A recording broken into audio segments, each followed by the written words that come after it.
Nakikita daw niya na si Papa mo naghahanda para sa narating yung hearing. So, sinasabi niya na si Papa mo talaga, hindi siya amin sa ginawa niya sa'yo. Sabihin mo, anong pwede niyang gawin, anong pwedeng mangyari kapag nakalabas Baka siya. ho kami sugodin kung ano hong gawin sa amin. Kung sino ho nagpakulong sa kanya. Sa oras daw ho siya lumabas. Gagantay daw po siya. Guys, magandang hapon. Mag-alas 3 ng hapon. Dito kami ngayon kalahati niya para kamustahin natin itong mag-iina. Uy, mukhang nagbandilyo yata sila. Ninya, magandang hapon po. Ano pong ginagawa nyo? Nanonood po TV. Ba't mo nakataas ito? Ba't nakataas? Lagi ho ganyan. Ay, nagbandilyo kayo? Oh, galing ah. Yun ang maganda para kapag walang pang ginagawa, pansamantala. Linis-linis ang bahay, bandi-bandilyo, mga pwedeng linisan. Para ma-maintain din yung ano. Isayin mo yung ulo. Ma-maintain yung ganda ng bahay, yung linis. Ang ganda naman, paglilinis eh. Tingin nyo saan? Ano ho bang gising? Itong loob nyo parang hindi pa napupunasan ano? Kaya na po nga ako nagpupunas sa iulihor. O baka sadyang may langaw lang ngayon. Kasi malangaw, dami langaw. Silipin na natin ito si... May ipasok ako atin niya. Nako. Tulog. Tulog si Ninyo, guys. Ayun naman, wala naman masyadong kalat dito sa kanila. Ano lang yung sahig lang siguro, mga kalat ng mga bata. Kaya siguro may langaw. Pero malinis naman. Malinis nga ito sa atin ninyo kahit paano sa bahay nila. Hindi masyadong kalat na kalat talaga na. Kasi yun yung dinayak ngayon ah. Galing po sa tulog. Ha? Galing din sa tulog. Galing sa tulog. Ano, masarap? Hindi naman manghang? Ha? Hindi. Kayang-kaya ni Ining ka. Hindi naman. Hindi naman po ikaw. Ito naman si Iyakin. Naiyak na naman. Kamusta po kayo? Hatin niya. Ilang araw na ka ba tayo? Hindi nakabisita. Isang linggo po. Yo, grabe naman. Isang linggo nga. Seryoso? Linggo ho kayo duwating dito. Oo. Ngayon ho, Sabado? Sabado na. Yung ano? Ha? Mag-isang linggo pa lang. Nakuha lang ninyo magkapatid eh. Ha? Nakuha lang ninyo magkapatid ko yari. Oo nga. Nalimutan na ninyong pabalik. Nagsilos ano? Nagtampo? Nagtatampo ka natin niya? Hindi naman. Hindi naman. Kamusta po sila? Ay, ayos naman yung magkapatid doon kahit pa paano nakikita ko naman na ayos naman sila sa ginagawa nila. Kamusta ang iniwan ni Kuya Ares dito na pamilya? Ayos din naman po. Ayos din naman. Tumatawag ba si Kuya Ares dito? Hindi ko lang po alam doon po sa atin. Bumili ng cellphone yun. Pa. Bumili ng cellphone. Bumili ng cellphone para daw may contact dito kayo sa asawa. O, tama nga naman. Sumbong mo si Kuya Ares, may babae dun. Ha? Sumbong mo ha? Hindi ko yung magagawa. Hindi niya magagawa. Oh, laki ng tiwala natin niya sa... Alam ko po yung kapatid ko, mabait po yun. Mabait. Hindi siya ng bababae. May bakla siya, dalawa. Nandoon. Sumbong mo kay ate ha, ha? Kilala mo si Kuya Aris. Opo. Hindi niya magagawa yun. Hindi po. Tsaka, sa bait ba naman ni Ate Isel, alangan namang lukuhin pa niya, no? Hindi naman siguro. Ate niya, kamusta naman ang pang-araw-araw niyo? Yun po, wala. Magbabayad ng kuryente, hindi pa. Magkano kuryente niyo? Sana hiram po ako sa Ate Isil. Magkano kuryente niyo? Magkano po ang kuryente niyo? Magkano inabot kuryente niyo po? Iya. Ninyo? Liya, gising nga kuya. Tulog yung anak mo eh. Nakagano pa nga yung mata niya oh. Gisingin. Nakatarak pa yung mata niya, tulog. Sabi mo tawag ko yung Marco. Naroon ho yung papel. Nandoon. Pero ang mga anak mo naman, Sabi ko, kaya mata akong ang kuryente. Hining nyo po, napanood na ho sine. Papanoodin pa ho mamayang gabing alas 12. ay ganun. Kaya ako mabilis ang kuryente. Alam nyo guys, sa tutunan ko na hindi pala, ang aircon, ano ba may aircon kayo? Kapag palang aircon, madalas mong pinapatay sindi, mas malakas sa kuryente yun. O nga naman, parang ref. Ang ref kapag ka nakabukas, malakas sa kuryente yon. Pag panay bukas, ganun din sa aircon. Kapag hinayaan mo lang siya na 24 hours na naka-open, mas maliit pa yung magiging konsumo mo. Kaysa patay-sindi ka ng patay-sindi ka, daalis ka, patay mo, pagbalik mo, buhay mo. Pero, ang malakas kumonsumo, TV, yung sinasabi ni Ate Ninya. Lang. Ang alam ko, 1,000, saka 100, 320, saka 8 piso pa. Grabe naman yung pagkakakunta mo, Ate Ninya. 1,000, 100, 220, ano pa? 320. 320 tapos, 8 piso. at least, nakapagkwenta. O ano? At least Kano nga ninyo nakapagkwenta. kuryente natin? Magkano kuryente nyo? Nasa 1,000 po. Kunin mga papel, tama-tama ako. 1160. 1168. Oh, 1168. At least, guys, kahit na bukod-bukod man, ang bilang natin niya, at least pag pinagsama-sama, magigits mo na yun. Ito naman dati, Tagalog yun. Oo, Tagalog. Isang daan. Mali ka. Sabi ho yun eh sa akin. Oh, sige, ulitin mo nga. Ha? Ulitin mo nga. 1,000 ho, saka 100. Tapos sa 320, 8 piso. Tama. 1,167. Mali ka, Ran. 68 sabi mo nating dalawa eh. Sabi niya, 8 piso. 8 piso, 7 piso. Oo, tama si ate, tama si ate ni. Sabi niya kayo na 8 piso. 7 piso. 1,000 at 100 at 320 at 7 piso. Pag, May 0.77. Ano na yun? dito po, pag hindi pa nababayaran yan hong bigay. Pag bayad na yun hong puti. Ganyan rin ho. Yung iba pala, hindi pala Meralco dito, ate niya. Ha? Hindi po pala Meralco dito ang kuryente nyo. Hindi kasi ang Hindi ko Meralco, naman alam kung kailan dadaan. pahaba yung papel nun eh. Ang laki ng kuryente nyo. Iyan po eh. Panood TV. Ang laki ng kuryente nyo ninyo. Nilipapansin ako sa inyo, ba't pare-paras kami butol-butol sa katawan? Ano yan? Oo nga po eh, nangangati ako. Ano yan? Hindi ko nga po alam kung ano yan. Ako sininyo meron. Pati sino niya meron, oh. Makati ba? Sili yan lang Makati? kung wala. Oh, ano nangyari sa inyo? Baka mawawa mo yung anak mo. Hala, huwag mo naman ang karga-kargahin yan. Sabi nga ako ko, ate, huwag sa mga bintana, lulum na kayo. Hala, ano yun, sa balat nyo, kaya pala nakita ko. Saan nagmula yan? May gamot daw ho din, hindi ko lang matanda kung ano. Makati ba? Ha? Makati? Ang likod ko lang ho. Ari, hindi naman ho. Hala, ano yan? Baka yun eh, nagsuot ba sa damuhan tong anak mo? Ha? Nagsusuot ka ba sa mga damuhan? Pero hindi naman yun nakakahawa eh. Kung yung ligas, hindi nakakahawa yan. Baka bulutong yan. Aba, bawal sa anak mo yan. Magkaroon ng ganyan, baby pa yan. Baka di niya kayanin yan. Lalo pating iyak yan pag may nangangati dyan. Huwag mo na munang buhat-buhatin. Yes, kumiyo marima. Ipasok mo muna sa kuna. Pabantayan mo dun sa anak mo. Niya. Huwag niyong karga-kargahin yan. Maawaan ng kati-kating yan. Laro mo din sa kato. Naku, pag kami may ganyan, iwas na kami sa bata. Laro mo na kayo din sa kato, ha? Kami ng bahay. Oo, naku. Kasi kapag kayan nangati, Laro mo na iiyak ng kayo. iiyak, mahihirapan ka dyan. Wala naman tayo sa ibang bahay, ate. Sama mo kapatid mo, dali. Sama mo. Buti itong isa wala. Ano, wala? Yan lamang ho. Kami lang ho mag-ina sa ninyo. Naku, kayo pang magkabati ang nagkaroon.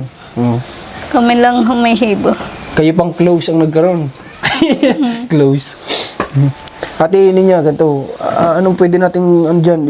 Papacheck up o ano? Hindi ko po. Ha? Hindi sa kanan lang ho. Gawa ho busy kayo. Gawa ho. Hindi, bukas pa-check up natin. Ipagawa ho kayo. Naroon. Ilang nga ho. Walang problema. 6 Ang? sila. O, 6 sila. Walang problema. Bukas Saan po patingnan sila natin, ha? tutulog? Ha? Sila ho. May bahay doon na walang tao. Doon na sila natutulog. Nagluluto po sila sa kanila. Pero si Kuya Aris, hindi doon natutulog. Sana. So, bakla niya. May dalawa kasi si Kuya Aris doon. Baka mabash tayo ng mga, LGBT. Hindi naman, lang, biro lang po. Ano, bukas pa-check up natin yan? Kayo po. Pa-check up natin kasi mahawa mo yung anak mo. At least pabigyan kayo ng gamot para mawala agad. Oo, kaya pinapahid. No? Isa magtais ka din pati ng kati. Naku po, ngayon summer pa naman o pag pinagpawisan kanyang konti. Isang araw ako naligo. Oo. Nagigib mo na ako, nagigib. Nung duwating ho nung tanghali, guwinaw ho ako. Talagang hindi ho ako makabangon eh. Atinin niya, ganito pala. Harap po ako sa iyo. Meron po tayong atinin niya ano. Harap ka dito atinin niya para magkapag-usap tayo ng mas maayos. Yan, meron po tayo atinin niyang ano. Hindi ko masabi eh. Basta parang meron tayo ngayong problema Ano po yun? na haharapin mo. Kahit seryoso na ako sa atinin niya ngayon, tinatawanan na lang ako eh. Hindi seryoso. Kasi may nagkontak po sa amin, yung asawa niya ay nakakulong kung saan nakakulong si papa mo. Ngayon, madalas siya pumupunta doon. Sino po? Hindi ko na sasabihin yung pangalan kasi ayaw niya magpasabi ng pangalan. Pero, nagsabi siya sa amin. No? Opo. Yung asawa niya, madalas siyang binibisita doon sa kulungan kung nasan si Tatay Tony. At Nagbibisita ako sa tatay. hindi si papa mo ang binibisita. Ha? Yung asawa niya. Yung asawa niya nakakulong. Ngayon, sa pinagkukulungan ng asawa niya, nandun din si Tatay Tony, magkasama sila. Aha. Ngayon, tuwing bibisitahin niya, nakikita niya si papa mo. Ngayon, nakikita daw niya na si papa mo naghahanda para sa darating yung hearing. Ano pong hero? Sa darating na hearing, naghahanda daw si papa mo. Ano daw po sabi? Base sa Yung nga po si Leia, sabi po sa amin, namimiss ko na ang tatay tunay. Nagsabi siya. Sabi kanya, kuya, susumbong kita sa kuya Marco. Halika. Halika. Anong sabi mo? Namimiss mo na si tatay? Ha? Iya, dadaling nga ako. Namimiss mo na si tatay Tony? Ha? Namimiss mo? Hindi nga, sagot ka, namimiss mo? Sagot. Sagot. Hindi naman magagalit. Namimiss mo? Hindi naman ako magagalit. Namimiss mo si tatay Tony? Ha? Lagi ko hawak yung ano yung maliit. Ang bata kapag tinatanong, dapat nasagot. Dali. Ano, namimiss mo si tatay Tony? Hindi. Ha? Pero sinabi niya talaga.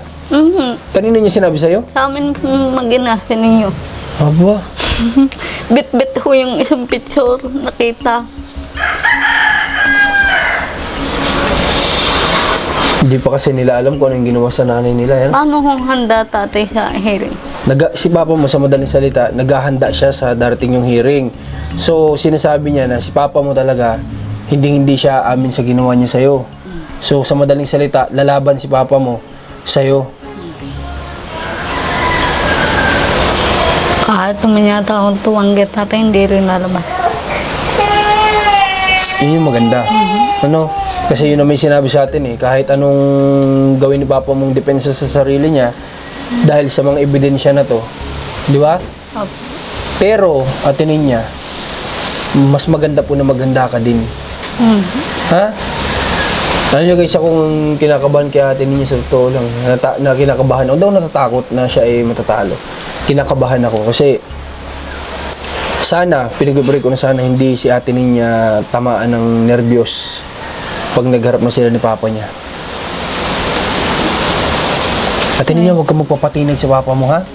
Kasi malapit na guys. O, May na ngayon. Next month na yun.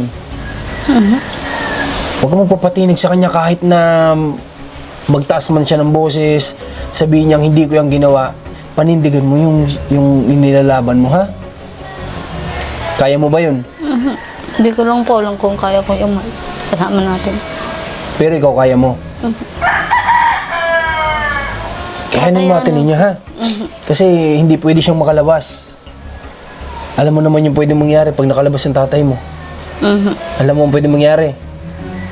Alam ko na ho yan. Kasi nga, sabihin mo anong pwede niyang gawin, anong pwede mangyari kapag nakalabas Baka ho siya. kami sugod din kung ano hong gawin sa amin. Yung gaganti ho yun sa amin. Kung sino ho nagpakulong sa kanya. Yung sabi sa amin dati.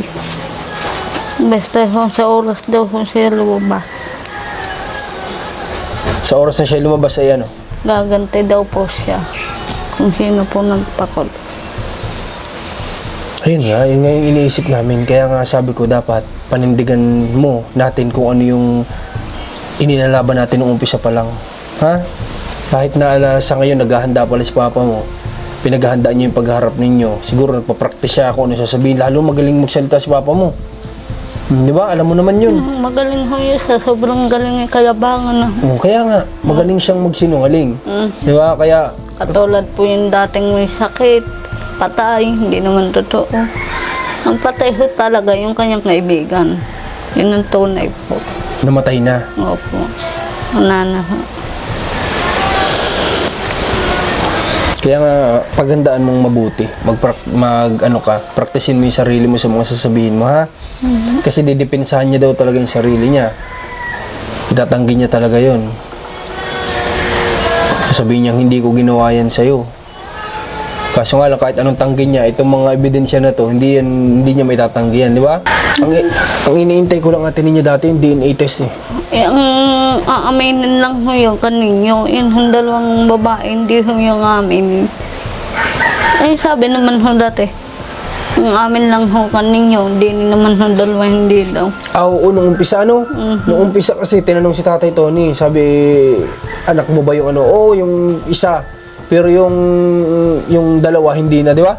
Yung sinasabi niya. Pero ikaw, tatanungin ko. Itong dalawa, kanino yan? Si tatay pa rin ho. Ngayon naman ho, tatay, basta pag ako nabubuntis sa iba ho. Iba ang tinuturo na may gawa. Kung talaga po hindi kanya, tutulungan talaga po ako. At least guys, ito sinasabi lang natin kahit hindi naman dapat para pag-usapan. Sinasabi po natin ito sa kanya para mas maging mapaghanda po sa atin niya sa mga pwede mangyari. Kasi kung hindi natin siya sabihin sa kanya, easy-easy lang siya, naghahanda pala yung papa niya, di ba? Malay natin. Parang ka po yung katulad po dati, naglabaho ko din sa nagpalabahong lalaki. Yung po, basta maisip po tatay, alam ko sa isip tatay, naglaban sa lalaki ako. Isipin anuhin ho tatay para pag ako buntisin ho, ituturo. Ganun. Ngayon lang ho yun. Naroon ho yung kanya isip. Kaya mahirap ho lang dati kasama ho, kahit sinong pinsan. Kasi sila mapagbibintangan. Opo. Sila ang pag-iisipan. Na kung sino yung nakakasama mo, Alam po ano yun. buti pala hindi tayo napag-isipan ni Papa. Buti na lang pala dumating tayo sa buhay ni Ate Ninya, buntis na sa Ate Ninya. Paano pala kung nabuntis pa lang dumating tayo, baka napagbintangan pa tayo. Naman na. So ikaw, huwag mo nang mamimiss si Tatay Tony, ha? Ha? Hindi na yung babalik. Nako. Pupunta ka nga. Gusto mo ba? Punta ka kay Tatay.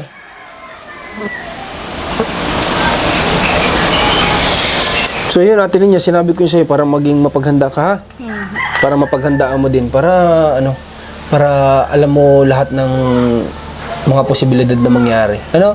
Kung pwede siya kasi magtaas ang boses doon para matinag ka eh. No, pwede mangyari yun. Yung sindak na sinasabi, ano? Pwede ka sindakin ni Papa mo doon. Paano kung masindak ka, matakot ka, tapos bigla mong baligtarin yung sasabihin mo, wala na, talo na tayo. Kaya dapat huwag magbabago kahit pa siya sumigaw doon, kahit pa siya magalit. No? Ikaw yung mas may karapatan na magalit, hindi siya. Kasi ikaw yung ginawa niya ng mali. Okay, sige, Ate Ninya, ngayon, nagpunta kami dito para, yun nga, kamustahin ka. Tapos may bayaran ka palang kuryente. Ate Ninya. Baka mo po.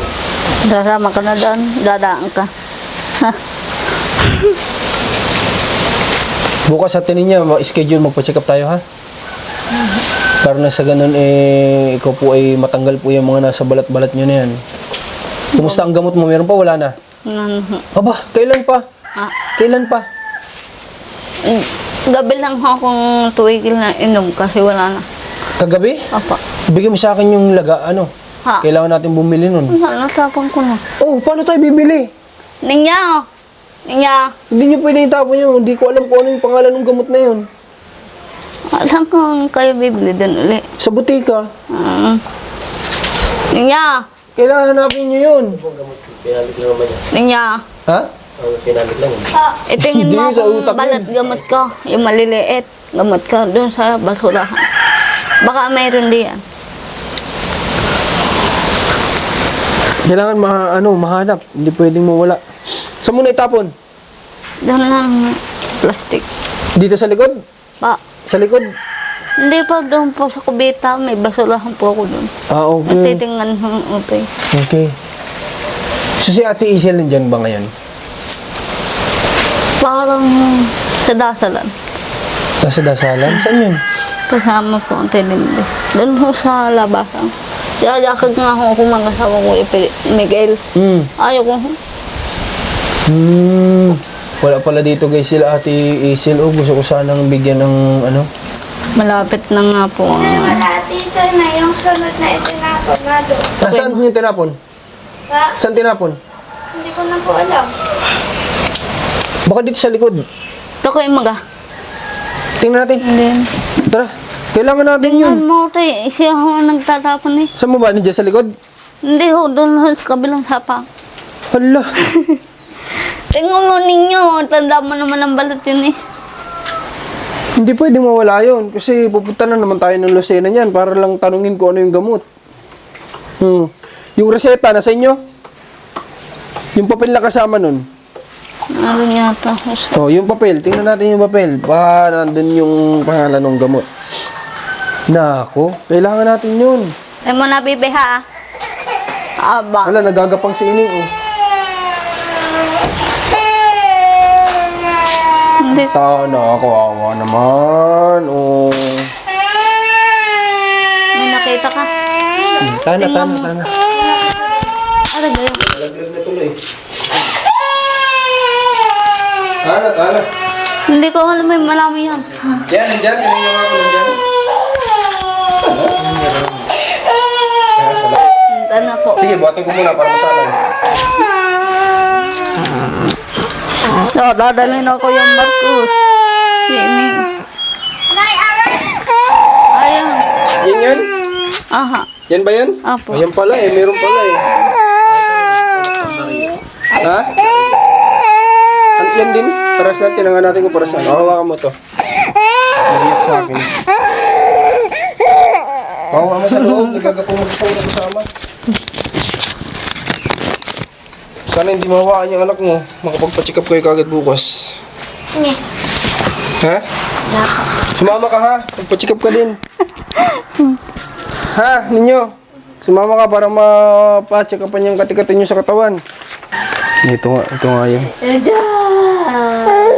Ito yung kailangan natin Sumabay ka na mamaya pala sa Kuya Marcos. Malabo. Ha? Ha? Ay, papasabay ko na hari sa inyo. Bakit saan pupunta? Bibili ko palagay. Talagang wala na. Bibili lang? Palagay ho.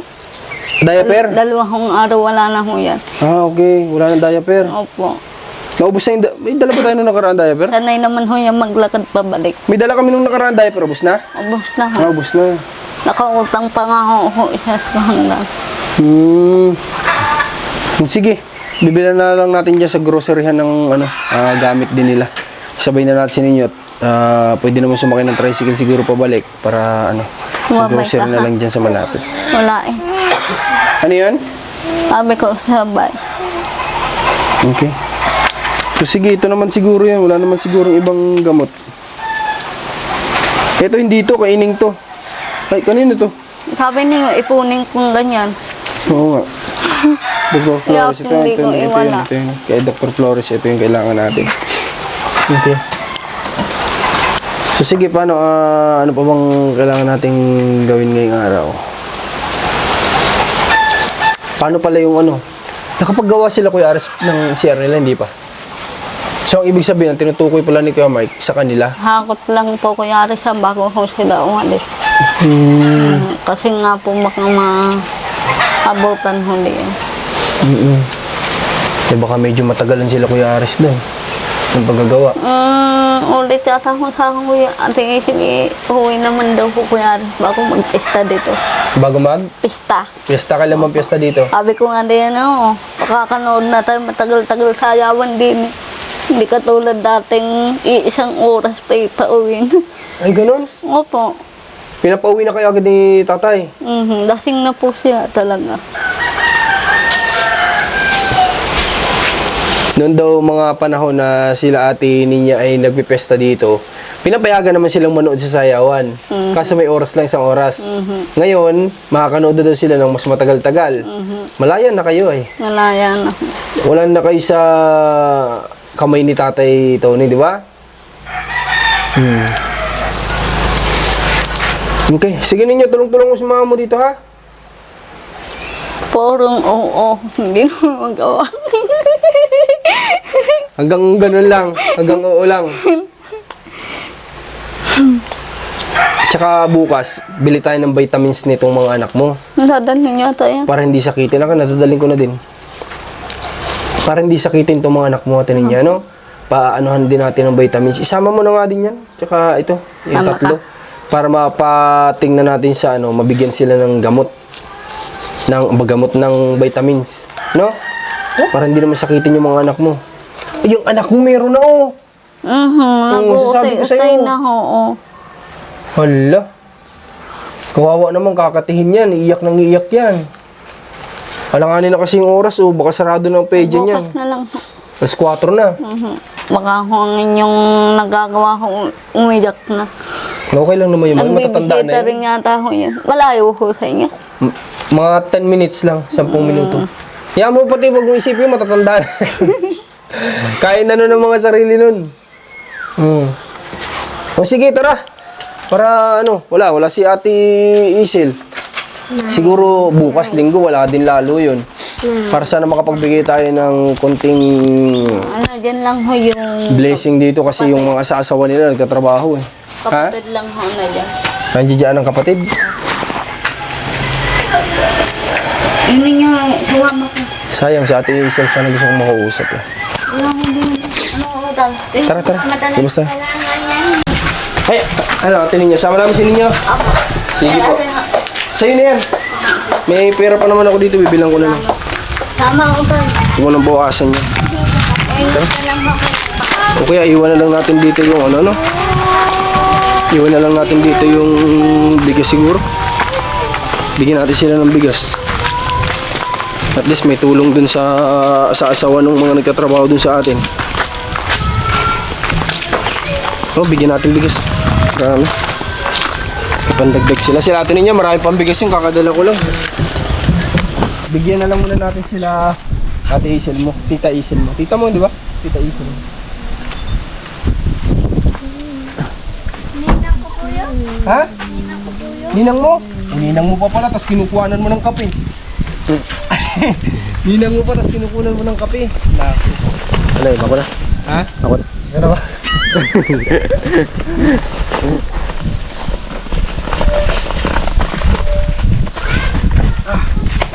Tara, bigyan muna natin ito. Sinong tao dyan? Kapatid mo yung ating kaisil mo. Bigyan natin ng bigas para walang iniisip na ano si Kuya Aris, panatag yung isip nila na may makakain yung pamilya. Bigyan mo ko sa inyo na to. Ha? O, bigyan namin sa inyo para ano. May bigas kayo dyan. Kaya mo? Sige daw, kung kaya. Kaya. Binata na. Binata na to. Yan yung bahay nila. Ano? Pwede kami pumasok saglit? Baka matrespassing tayo. Yan yung bahay nila Ate Isil Quezon. Simentado pero hindi finish yung bahay nila Kuya Aris. Yung 2 kwarto. Hindi pa sila makapagawa ng CR kasi yung gumagawa, nandun pa sa atin, gumagawa. Dapat, sabi ko naman sa kanila, hindi naman kami nagmamadali.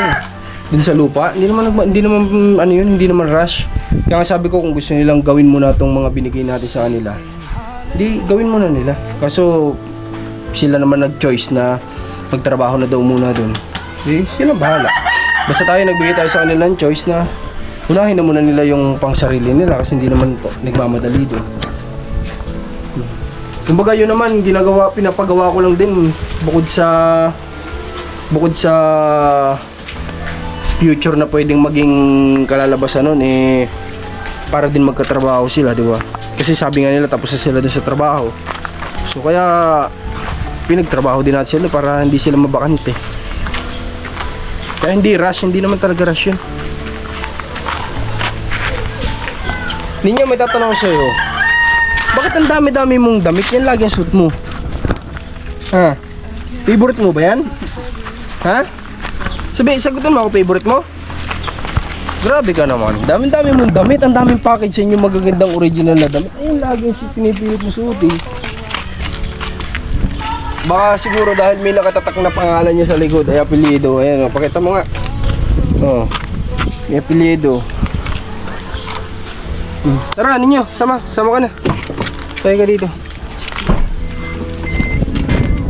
I hear angels from above. They sing hallelujah. They sing hallelujah.